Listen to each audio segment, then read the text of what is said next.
Good evening പ്രിയ സഹോദരി സഹോദരന്മാരെ, എല്ലാവർക്കും നല്ല നമസ്കാരം. അപ്പോൾ നമ്മുടെ ഫിഫ വേൾഡ് കപ്പ് മാമാങ്കത്തിൻ്റെ അല്ലെങ്കിൽ ലോക ഫുട്ബോൾ മഹാമഹത്തിൻ്റെ ക്വാർട്ടർ ഫൈനൽ ഇന്ന് രാത്രി അഥവാ നാളെ രാവിലെ 1:30 തുടങ്ങണേ. ഈ ക്വാർട്ടർ ഫൈനലിൽ 4 കളികളാണ് ഉള്ളത്. France Morocco, Spain Belgium, Norway England, Argentina Switzerland.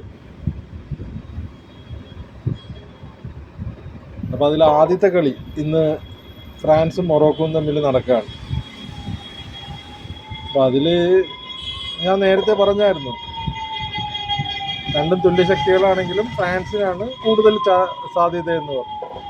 അപ്പം ഫ്രാൻസും മൊറോക്കോൻ്റെ കഥ എടുക്കണമെങ്കിൽ കഴിഞ്ഞ വേൾഡ് കപ്പ് 2022 വേൾഡ് കപ്പിൽ ഖത്തറിൽ നടന്ന വേൾഡ് കപ്പിൽ ഈ രണ്ട് ടീമും തന്നെയാണ് സെമി ഫൈനൽ കളിച്ചത്.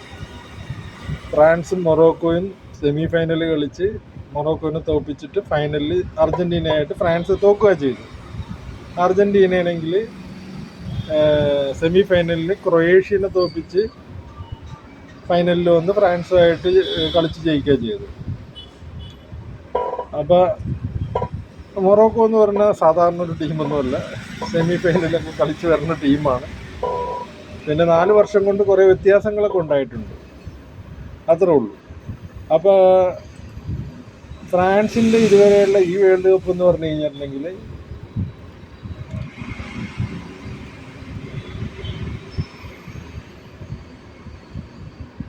നമുക്കെല്ലാവരും അറിയാവുന്ന പോലെ ഈ അവരാദ്യത്തെ കളിയിൽ സെനഗലിനെ 3-1 തോൽപ്പിച്ചു. രണ്ടാമത്തെ കളിയിൽ നോർവേനെ 4-1 തോൽപ്പിച്ചു. മൂന്നാമത്തെ കളിയിൽ ഇറാഖിനെ 3-1 തോൽപ്പിച്ചു.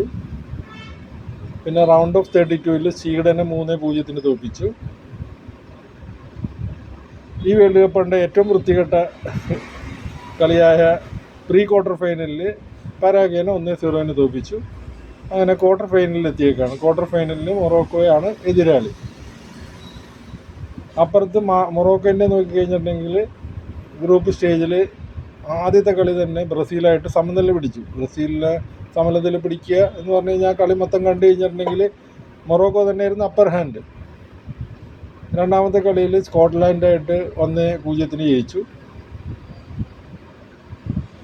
അവസാനത്തെ ഗ്രൂപ്പ് പോരാട്ടത്തിൽ ഹൈത്തിനെ 4-2 തോൽപ്പിച്ചു. റൗണ്ട് ഓഫ് 32 അവർ തോൽപ്പിച്ചത് വളരെ ശക്തരായ നെതർലാൻഡിനെ ഷൂട്ടൗട്ടിലാണ് തോൽപ്പിച്ചത്. പെനാൽറ്റി ഷൂട്ടൗട്ടിൽ ആണ് തോൽപ്പിച്ചത്. പ്രീ ക്വാർട്ടർ ഫൈനലിൽ കാനഡയാണ് അവർ തോൽപ്പിച്ചേക്കണത്. അപ്പോൾ പൊതുവേ നോക്കി കഴിഞ്ഞിട്ടുണ്ടെങ്കിൽ ഇവർക്ക് ഗോളടിക്കാനായിട്ട് ഒരു ബുദ്ധിമുട്ടുള്ളതാണ് നമുക്ക് കാണേണ്ടത്. അങ്ങനെ വെച്ച് നോക്കുമ്പോഴത്തേക്കും മൊറോക്കോൻ്റെ ശക്തി എന്ന് പറഞ്ഞാൽ ഡിഫൻസാണ്. വളരെ കുറച്ച് ഗോളുകളെ അവർ തിരിച്ച് വാങ്ങിയിട്ടുള്ളൂ. അവരുടെ ക്യാപ്റ്റൻ ഹക്കീമി വിങ് ബാക്കാണ്. അദ്ദേഹം വെറും വിങ് ബാക്ക് മാത്രമല്ല, പോയി ഗോളും കൂടി അടിക്കുന്ന ആളാണ്. മസൂരി, റെയ്ഡ്, ദിയോപ്പ്, ഈ 3 ഡിഫൻഡേഴ്സ് എന്ന് പറഞ്ഞാൽ അടാറ് ഡിഫൻഡാണ്. പിന്നെ ഈ ഹക്കീമി എന്ന് പറഞ്ഞത് ബ്രസീൽ ടീമിൻ്റെ കാഫുവോ റോബർട്ടോ കാർലോസോ മാർസലോയോ അങ്ങനെയുള്ള ഒരു കളിക്കാരനായിട്ടാണ് ഞാൻ കാണുന്നത്. സ്ട്രൈക്കർ ഇല്ലാഞ്ഞിട്ടൊന്നുമില്ല, റഹീമി ഉണ്ട് സ്ട്രൈക്കറായിട്ട്. ഇവരുടെ മിഡ്ഫീൽഡും വലിയ കുഴപ്പമൊന്നുമില്ല. ഗാനൂട്സ്, കുവാനി, ഡയസ്, ബോണ്ടി, പിന്നെ മെയിനായിട്ടുള്ള അയമൂളുണ്ട്. എല്ലാവരും ഇപ്പോൾ ഇത്രയും കളിയൊക്കെ ആയി കഴിഞ്ഞപ്പോൾ ഒരുവിധം ഞാൻ പറയുന്ന പ്രൊണൗൺസിയേഷനൊക്കെ അത്ര കൃത്യമാണെന്ന് നിർബന്ധമൊന്നുമില്ല. നല്ല കളിക്കാരുണ്ട്. പക്ഷേ ഫ്രാൻസുമായിട്ട് അപേക്ഷിച്ച് നോക്കുമ്പോഴത്തേക്ക് ഇവരുടെ ഡിഫൻസ് സ്ട്രോങ് ആണ്, അറ്റാക്കിങ് അത്ര സ്ട്രോങ് അല്ല. പ്രത്യേകിച്ച് ഇവരുടെ ഗോൾ സ്കോറിങ് ഫ്രാൻസുമായിട്ട് നോക്കുമ്പോൾ കുറവാണ്. പക്ഷേ ഇവരുടെ പോസ്റ്റിൽ ഒരു ഗോൾ അടിക്കുക എന്ന് പറഞ്ഞാൽ അത്ര ഈസിയുമല്ല. പിന്നെ ഈ വേൾഡ് കപ്പിൽ കണ്ടേക്കണ ഏറ്റവും സ്ട്രോങ്ങസ്റ്റ് ടീം ഇതുവരെയുള്ള കളി നോക്കിക്കഴിഞ്ഞാൽ തന്നെ ഫ്രാൻസാണ്. ഫ്രാൻസിനെ തോൽപ്പിക്കാനായിട്ട് നിലവിലുള്ള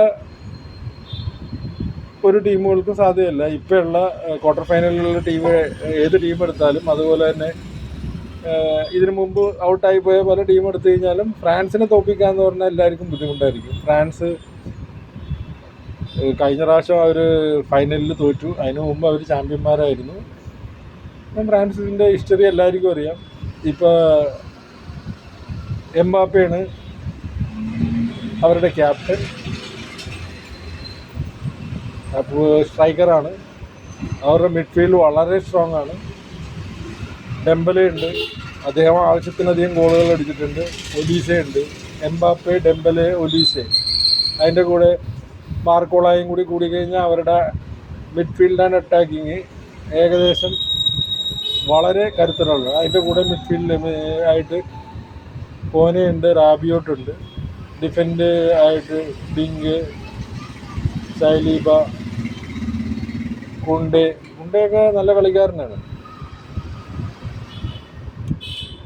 ഇപ്പോൾ ഫ്രാൻസിൽ കൂടുതൽ കളി കളിക്കണ യൂറോപ്യൻ ലീഗിലൊക്കെ മിക്കവരും തന്നെ പല ക്ലബ്ബുകളുമായി കളിച്ച് പേരെടുത്ത ആൾക്കാരാണ്. അതുകൊണ്ട് ഫേമസ് ആണെന്ന് മാത്രമേ ഉള്ളൂ. ഞാൻ രണ്ട് ടീമിനെ മാത്രം താരതമ്യം ചെയ്യുമ്പോൾ വേൾഡിൽ one of the best attacking and midfield ഉള്ളത് ഫ്രാൻസിന് തന്നെയാണ്. അവരുടെ ഡിഫൻസ് മോശമൊന്നുമല്ല, പക്ഷേ മൊറോക്കോ ആയിട്ട് നോക്കുമ്പോഴത്തേക്കും മൊറോക്കോൻ്റെ ഡിഫൻസ് ആണ് കുറേയും കൂടി സ്ട്രോങ്. അറ്റാക്ക് ഫ്രാൻസിൻ്റെ അത്രയും വരത്തില്ല. സാധാരണഗതിയിൽ ഈ കളി ഫ്രാൻസ് ജയിക്കുമെന്നാണ് എൻ്റെ ഒരു വിശ്വാസം. എന്ന് വെച്ച് മൊറോക്കോ മോശം ടീമൊന്നുമല്ല. മൊറോക്കോയും ഈ പറയുന്ന പോലെ സെമി ഫൈനൽ കളിച്ചിട്ട് വരുന്ന ആൾക്കാരാണ്. അപ്പോൾ ആര് ജയിക്കുമെന്ന് കാത്തിരിക്കാം. ഏതായാലും അപ്പർ അടിച്ച് ഞാൻ ഫ്രാൻസിന് തന്നെ കൊടുക്കുന്നു. ബാക്കി കളി കഴിഞ്ഞിട്ട് കാണാം, അത്രേ പറയുന്നുള്ളൂ. സ്പെയിൻ ബെൽജിയമാണ് അടുത്ത കളി.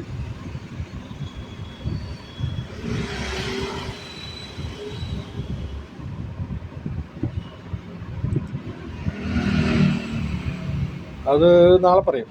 ഓക്കെ, നന്ദി, ശുഭരാത്രി നേരുന്നു. എല്ലാവരും ഉറക്കമൊഴിച്ചിരുന്നു 1:30 കളി കാണുക. അത്രേ ഉള്ളൂ.